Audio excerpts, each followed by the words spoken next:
1, 2, 1, 2. She comes to me in waking dreams on my telephone. I pass her house, the lights are on, but no one's home. And tell me, where would you like to meet? At a coffee shop or the silver screen? Are you in or in between? The bite marks on your skin from someone else's teeth. She's so famous, she's so famous. I took a ride in my Benz, I wanna do it again because she's so famous. She's so famous, she's so famous. Yeah, I think she's divine, but gotta wait in the line because she's so famous. They read her like a magazine, glossing over the words. People love a pretty picture. It's played out like a movie scene. I guess I never learned that if you play with stars then you might get burned. Cause she's so famous, she's so famous. I took a ride in my Benz, I wanna do it again because she's so famous. She's so famous, yeah. She's so famous. Yeah, I think she's divine, but gotta wait in the line because she's so famous. And there she preens in my passenger seat. The air's getting thick and my breath's getting thin.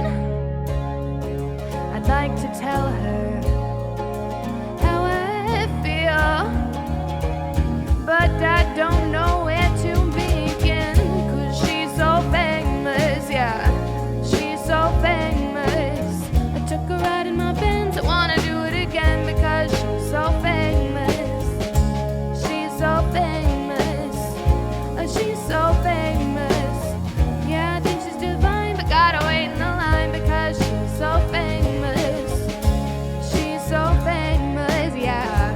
She's so famous. Yeah, she's mine for today, but she never will stay because she's so famous. She's so famous. She's so famous. Yeah, I think she's fine, but she'll never be mine because she's so famous.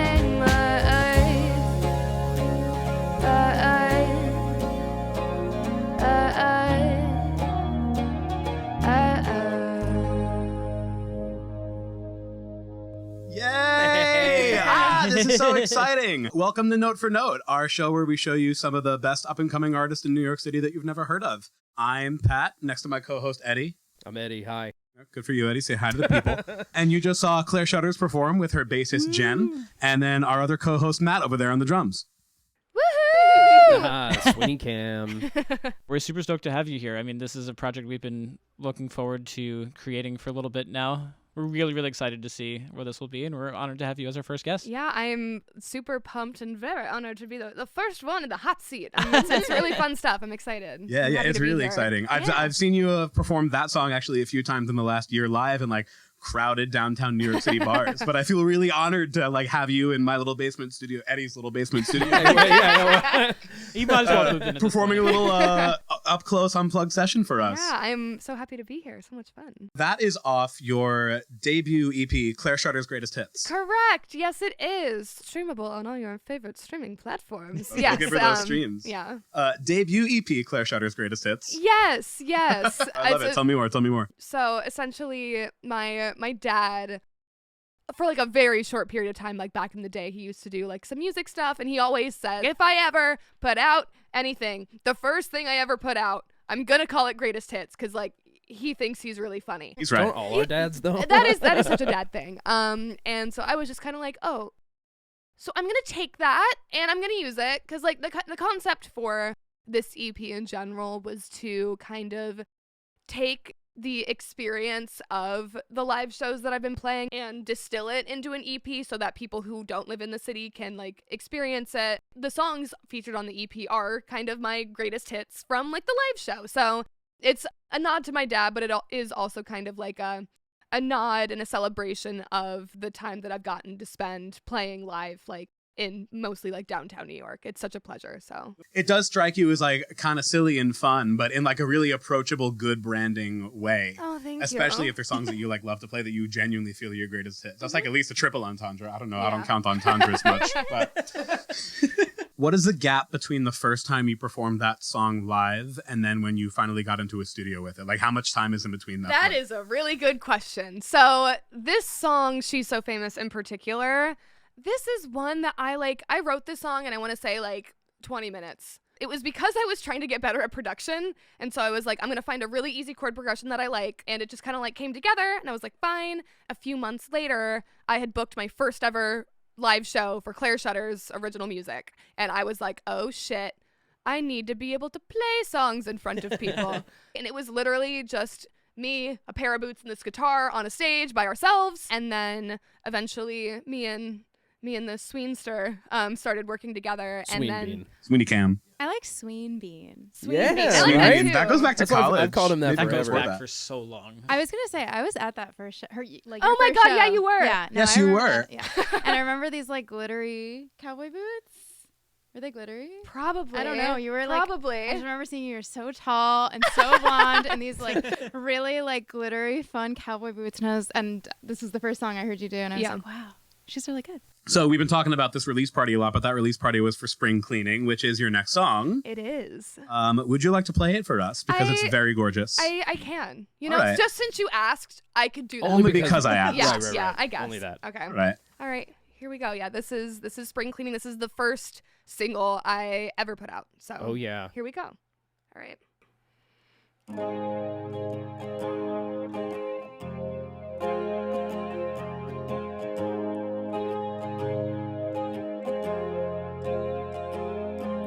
The dishes start to pile up in my sink since my roommates went home. I got nothing to eat but far too much to drink. That's the thing about being alone. So I just lay here and fester until I hear that you're coming around. There wasn't a day last semester I didn't dream about you coming into town. You got an open invitation to the side of my bed. You know it's yours, but until you come to claim it, I'll spill my guts on the floor. Such a funny thing. Maybe I'll be clean by the spring.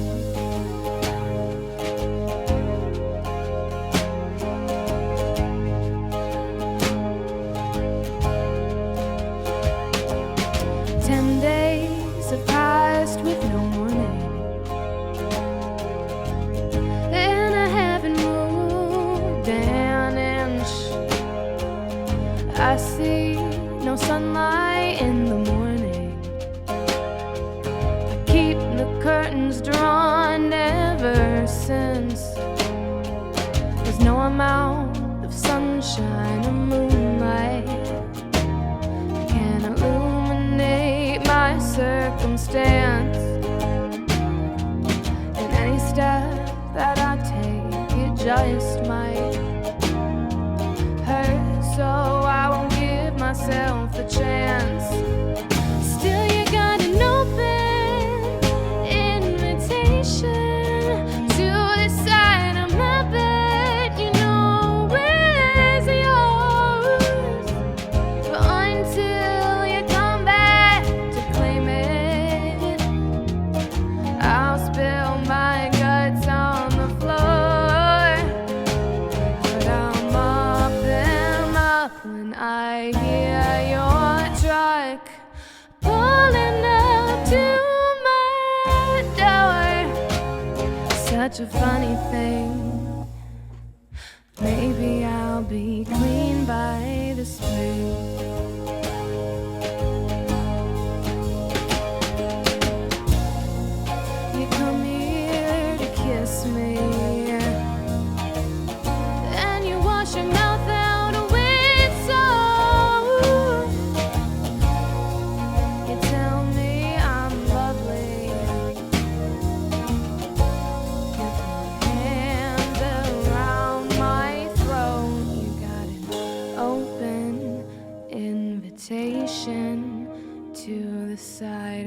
my bed, you know it's yours.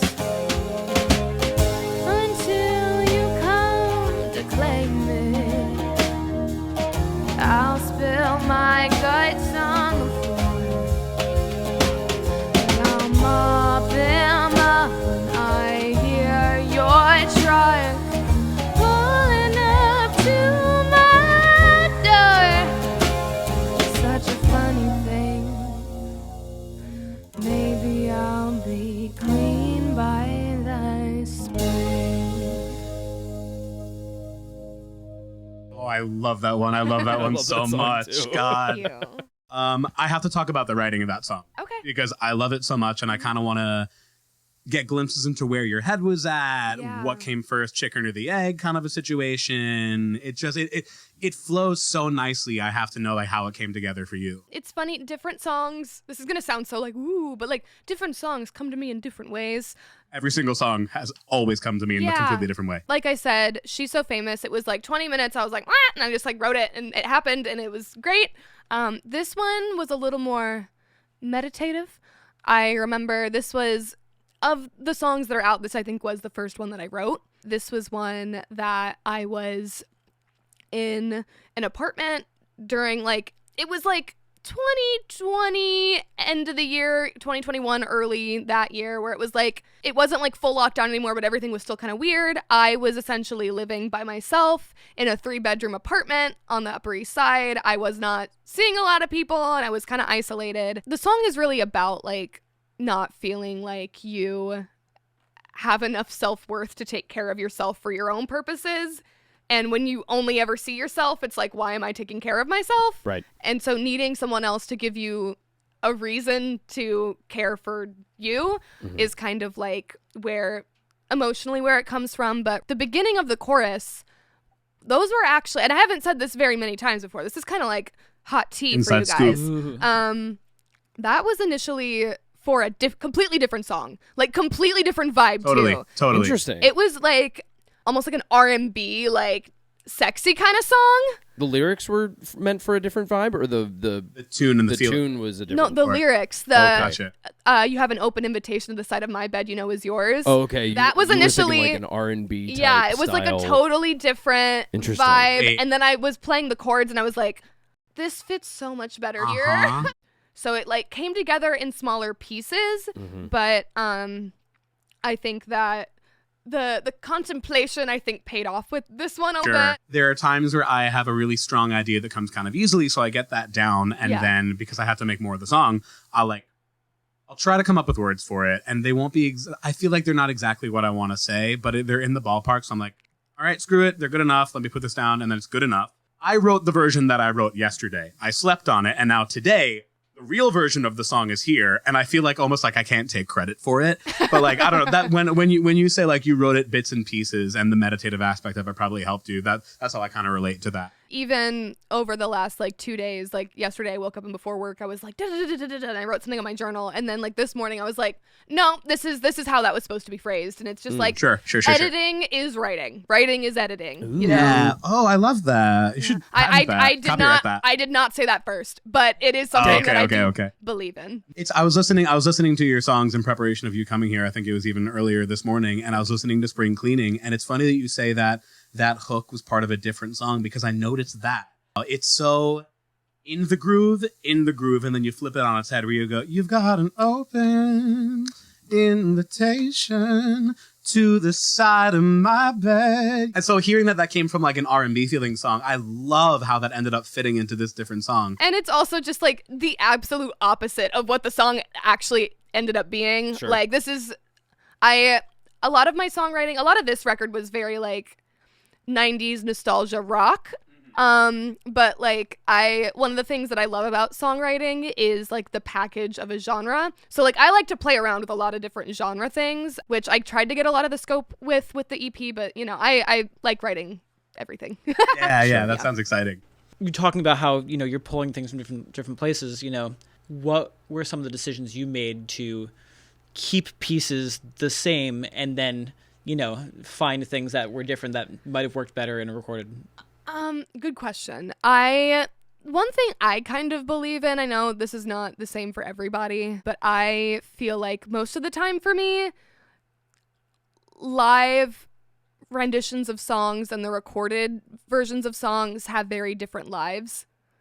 What the experience you are having when you listen to a recorded song is never going to be the same experience as listening to it live. The experience of being in a live space with live bodies who are there with you and getting to live in the moment, being able to cater to that is going to be different than something that you're going to want to repeat. With the live band, it's been like me and a drummer, or me and a drummer and a bassist. So going into a recorded version, there were just so many different elements to play with. And I think that was the real fun of it, was being able to see like what else can be done outside of the constraints of just a 3-piece. You know? Did you make any changes that you didn't see coming? Like, did it feel like as if you got another chance to write the song, or did it feel more like you were supporting what you had already made? So I'm very hard-headed, and a lot of the time, because like I said, a lot of my ideas around songs come from like the packaging of the genre, I have very specific ideas about what that means. So I'm kind of a control freak too. So when it came to the recorded versions, I'm like, I know the vibe we want, and this is what we're going to find. I've never met a nicer control freak, though. Oh my God, thank you. And I say that because I remember when we were recording a specific song. I don't know which one it there was a fill in a few years, and we did the whole thing, and we were like, all right, how do you feel about it? And she was like, yeah. And we were like, hold on. Tell us what it is. And you're like, if you could just do that last thing one more time. And we was like, yeah, this is what I'm here for. Yeah. So you mentioned that while you were writing Spring Cleaning, it was like early pandemic, you were in New York. Are you from New York originally? No. What's your origin story? How'd you get here?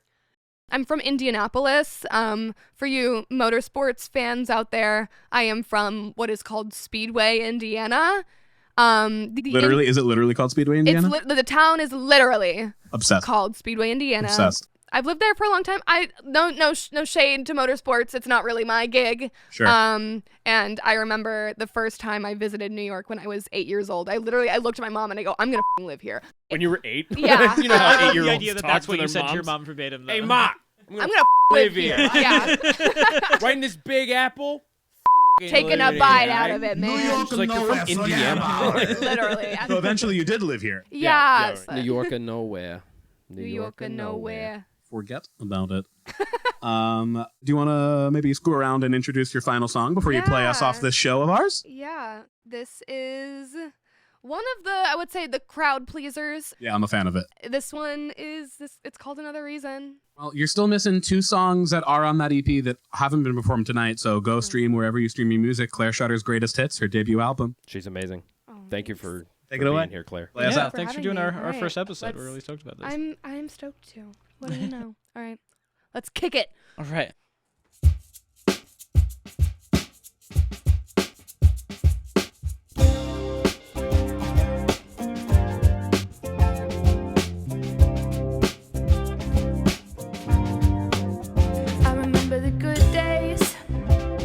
We would sit and get stoned all alone on the roof of your Chevrolet, making up excuses to not go home. I'm in the worst way, destroying my reputation just to get to that touch of your body.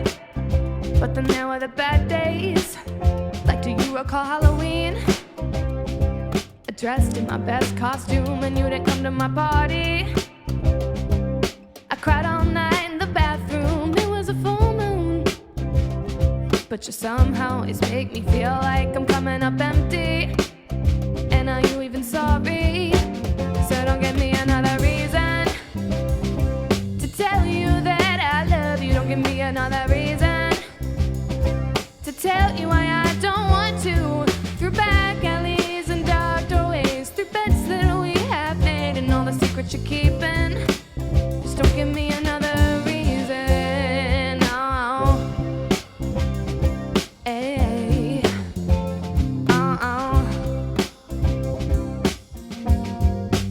I always knew this would happen, that we'd fight and we'd fall, get involved in such a peculiar fashion.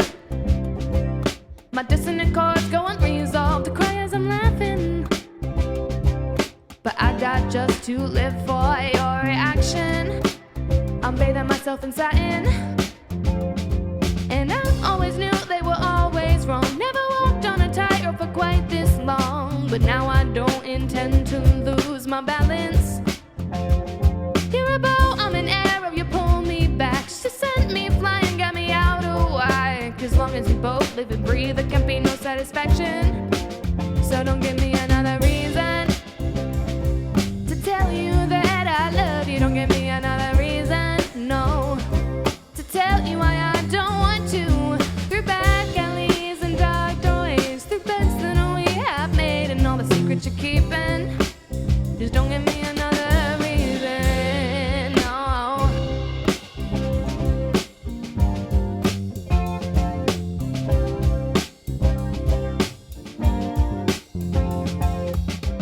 Your silhouette in my door frame, your footsteps down the hallway, the secret plans that we had made, I still see it all.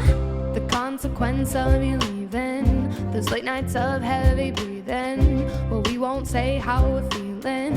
I'm back against a wall, so don't give me another reason to tell you that I love you. Don't give me another reason, no, to tell you why I don't want to. Through back alleys and dark doorways, through beds that we have made, and all the secrets you're keeping. Just don't give me another reason, oh, oh. Yay! We did it! Yeah! There! Jen, thank you so much for coming. Sweeney, you live here. I do. I live here too. That's crazy. We're in my room. Yeah. Stream Claire Shutter's greatest hits on all your streaming services and Spotify if you're not a nerd, but you know. Yeah, thanks guys for checking this out, and we'll see you at the next one. Yeah.